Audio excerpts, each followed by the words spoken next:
Hey, what's going on, guys? This is Hanson. Welcome to Shifting Lanes. Thank you for tuning in. I have a 2017 Fiat 124 Spider, and it's got a 1.4 liter turbocharged engine, and we're here to find out, is it an acceptable Turbo Miata substitute? You want a Turbo Miata? I got a 94 NA with the Flying Miata Turbo kit. It's pushing about 230 to the wheels. It's a hoot to drive. Let's see which one's better. All right, so we're finally sitting in the Fiat 124 Spider.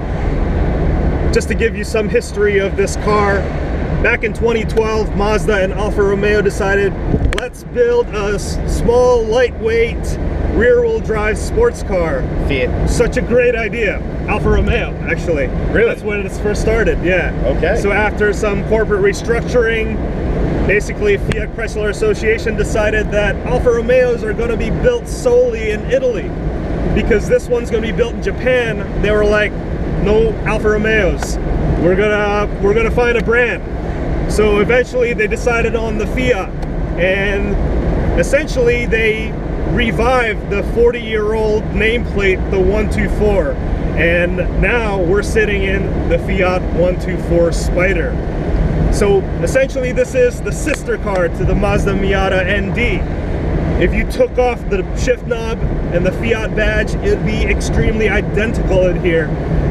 But if you touch it, the Fiat does have some nicer materials. But when you drive it, they're completely different. What do you think of the Fiat 124 Spider so far, Chad? It's the butter knife to the Miata's steak knife kind of a thing.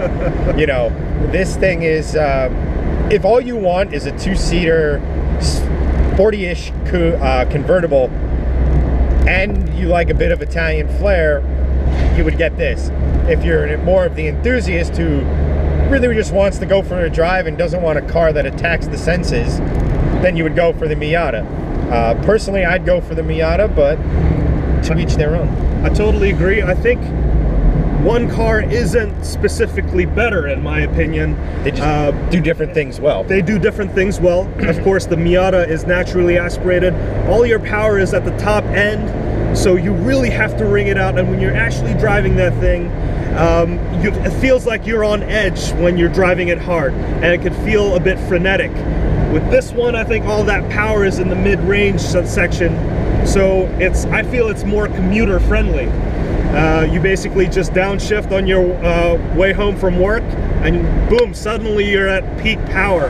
And when you want to overtake the last two cars before your exit, it's really easy to do so.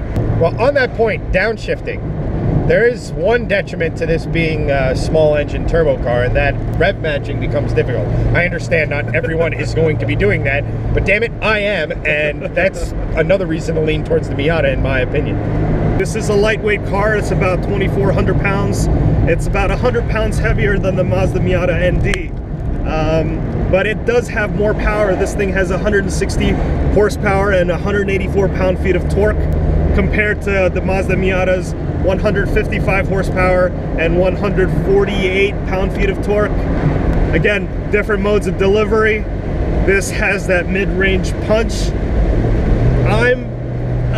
I have a slight bias towards turbo cars because I've driven turbo cars primarily. I kind of like this better. I don't. To each their own. Yeah, to each their own. I mean, turbos are great and all, and I would never not buy a turbo car, but I love the immediacy of naturally aspirated. It's just that sharpness, that crispness, there's no lag. So now a lot of people would say that the Miata doesn't make a lot of power. Doesn't. And for them, I say, actually drive it. Actually take it to the limits, because the combination of just that amount of power and the lightweight nature of the Miata is just enough. But if it's not enough, it isn't. Try adding forced induction. We're gonna sit in a 1994 Miata with a turbo. So let's find out what forced induction does to a Miata. Today we're in front of, as you've noticed, an NA Miata. I got Peter here, the owner of the car, and let's just say this thing is not exactly stock. Peter, thank you so much for being on. So why don't you walk us through, what exactly have you done to this beast? It's a 94 Miata 1.8 engine, stock internal engine. It has a Fly Miata kit that is running the old Link ECU. It's making about 230 horsepower at the wheels. It's not completely tuned, but it's close. So this, you said you're running stock internals. About how much boost are you pushing? 12 psi. So it's a little ugly, but it works very well. Yeah, well, so what comes in a fly-in Miata kit? You get the exhaust manifold, the Garrett 2860R turbo compressor, cold air intake, the box. There is a heat shield that comes to protect the brake reservoir, which I don't have on right now. It comes with all the silicone piping that comes up to the front mount intercooler and come back up to the intake. Also has the standalone ECU and the injectors, the larger injectors. Also has a turbo back 3-inch exhaust. So you have a lot of the go. Any of the handling bits, brakes, anything like that? Brakes are running stock rotors, stock pads, stock calipers. Not the most safe, but they stop well enough for a light car. The plan is to get the upgraded calipers and pads and use the stock rotors. What else?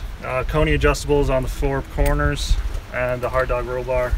That's all bolting. Probably with a $3,000–4,000 car, take total about 10 to 15 grand to recreate this. It's not that much. No, I mean, if you want something that's got a lot of bang for the buck, you can't really go wrong with this setup. Peter, thank you so much. You know, this is just proof that looks can be deceiving. It's not what's on the outside that counts, it's on what the inside. It's a really sweet car, and that's come from someone who's not exactly the biggest Miata fan, but you got a really awesome setup here, man. All right, from the get-go, this is a no frills design. This is a classic sports car. This is what it should feel like. There's no cup holders here. This is completely stripped out. This is on its 2nd engine. The odometer is currently reading 213,000 miles. Woo! This thing bucks like crazy. The sheer intensity out of this car is amazing. It's making about 12 pounds of boost. The steering is tight. Connection to the road is like purely mechanical.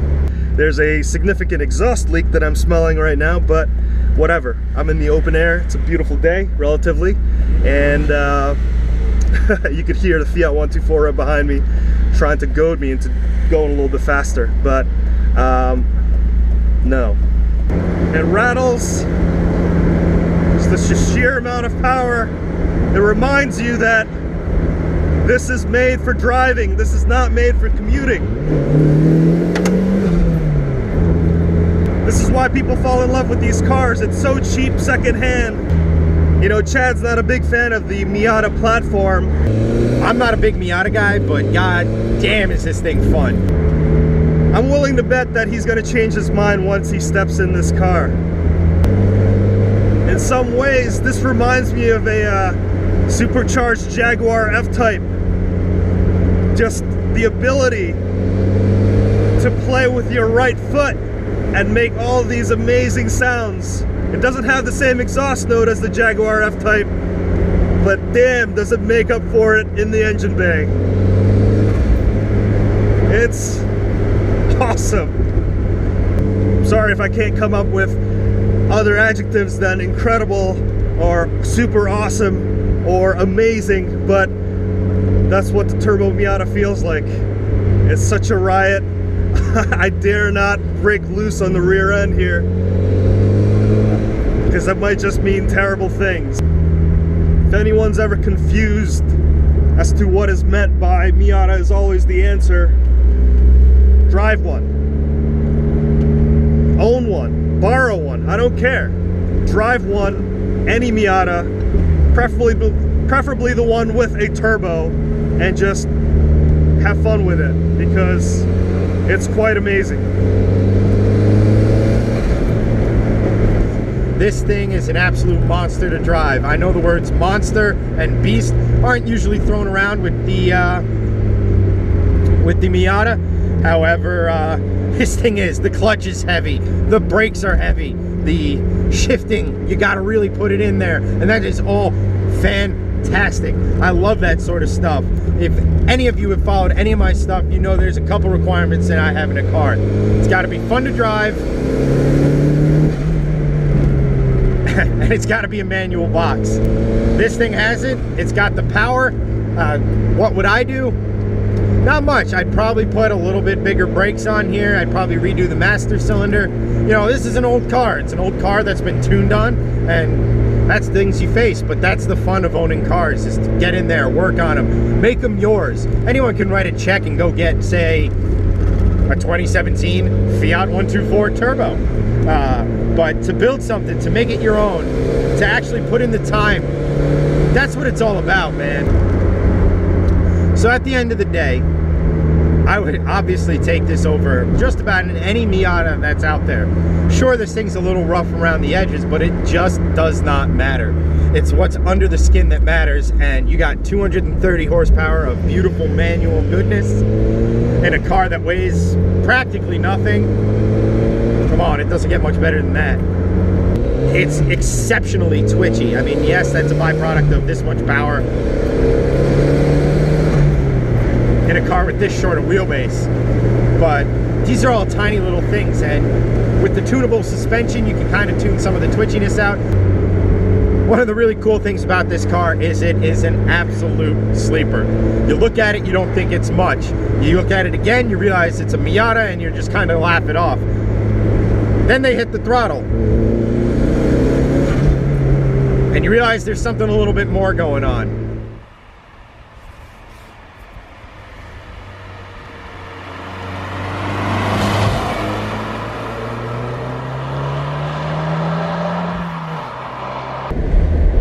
Now that's more like it. 230 horsepower at the rear wheels is the absolute perfect amount of horsepower for that car. Perfect. It's just enough to get you into trouble, but not enough to absolutely just kill you at every single turn. Hanson? I think it's absolutely mad. Is the Fiat 124 a good Turbo Miata replacement? No! It's absolutely not. It's the Fiat 124 Spider is a commuter car. It feels, it's a lifestyle car. It's a lifestyle car, fine. It feels completely fine for what it needs to do. But a Turbo Miata is just mad. It's mad. It tries to kill you sometimes. I think the best way to compare them is that NA Turbo Miata is like a wild, ferocious animal. Yes. And this is just, you know, a civilized, pardon me, where's your Grey Poupon? I'm not saying that's a bad thing if that's what you want, yeah. But if you're like us and you want something that's going to give you a little bit of thrill and isn't going to break the bank, come on, that thing is... Totally, yes. You know, yeah. It's twitchy, and I love that. It's heavy, and I love that. I love the fact that that thing went around a corner brilliantly because of me, you know? Yeah. Or that thing reversed into a tree because of me. So there you have it, guys. We just did a comparison between the Fiat 124 Spider and the Turbo Miata. What did you guys think? Let us know in the comments. Thank you so much for watching. Stick around to watch other Shifting Lanes stuff. You can find us on social media at Shifting Lanes. My name's Hanson. That's Chad. Thank you so much. We'll see you next time.